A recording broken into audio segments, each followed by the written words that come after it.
morning. Welcome to the Windsor Star News Cafe. I'm Don McArthur here with Dylan Kristy and our special guest from Tecumseh, Daniel Hofgartner. That's correct. He's running in Ward 1. Welcome to the News Cafe. Well, thanks for having me, Don and Dylan. I appreciate the effort to get the vote out and get the message out to voters. That's terrific, and I'm glad you had me back. That's awesome. Exactly. He was here for our Democracy Rocks tour on Saturday, recorded his video pitch to voters. Thanks for coming out for that. And your first time running Tecumseh, what are you hearing at the door? You know what? I'm hearing a lot of residents are saying that some change is needed in Tecumseh. Some younger people to get involved in local politics is obviously great. Taxes have been an issue, development's been an issue, etc. Okay, what do you think of McNamara's leadership in Tecumseh? I think Gary's done a pretty good job the last 11 years. One of the things that I noticed he's campaigning on this year is that no new taxes, and that's one of the things I'm also striving for. It's interesting that he's campaigning that way, considering that he's raised the taxes every year he's been mayor. But having said that, he's had strong leadership. Okay. Oh, that's excellent.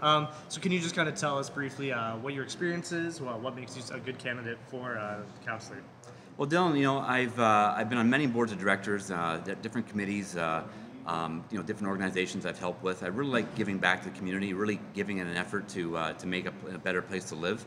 I'm a real estate broker by trade with Buckingham Realty 18 years, and I've lived in Tecumseh 11 years, and I just thought it was a time to get involved, give back to my community. I've got some experience as a business person to really help the town go through the next 4 years.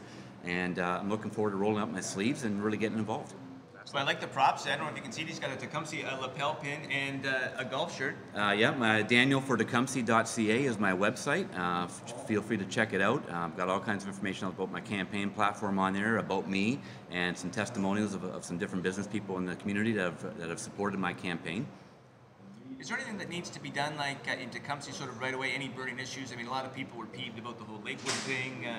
Do you have any sort of interesting issues or platforms that you're campaigning on, aside from the general, won't raise your taxes? Yeah, so, the Lakewood, parkland and that whole process and deal, like a little bit of lack of vision long-term on the Tecumseh part, in my opinion. They had opportunities to buy that land, cheaper at a much earlier stage than they did.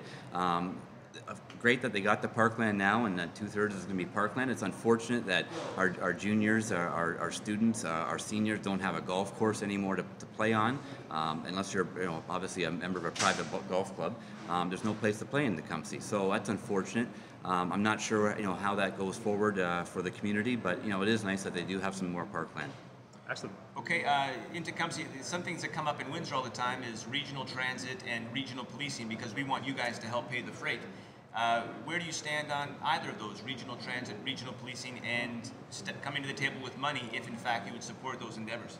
Well, regional transit is a no-brainer. I've taken the Tecumseh bus while I was campaigning just to get a feel for what's out there. I actually use Windsor Transit quite often. I'll walk down from my house to Transit Windsor bus and get on and go downtown, which is a real convenience. But the transit bus that we have in Tecumseh now, it's adequate.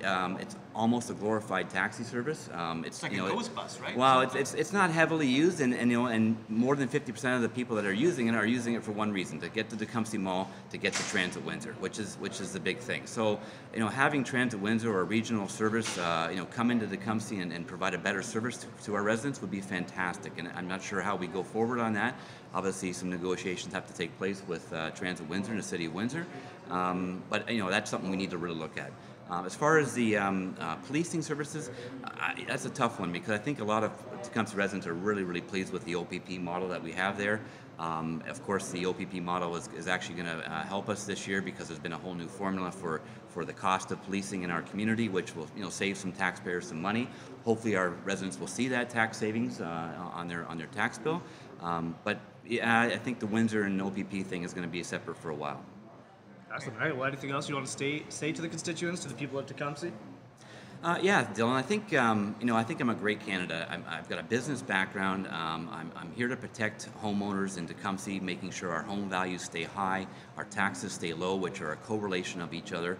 I'm not a lifetime resident. That doesn't make me the worst choice. I've been living in Tecumseh 11 years, so being a lifetime resident of Tecumseh isn't the reason why you should vote for that person. I don't work for the city of Windsor. I'm not a retired person from the Public Works Department of Tecumseh. I'm a business person, young, energy, willing to give back to our community. Excellent. Boom. Daniel, thank you very much for making the drive to the Windsor Star News Cafe. Thanks very much, Don and Dylan.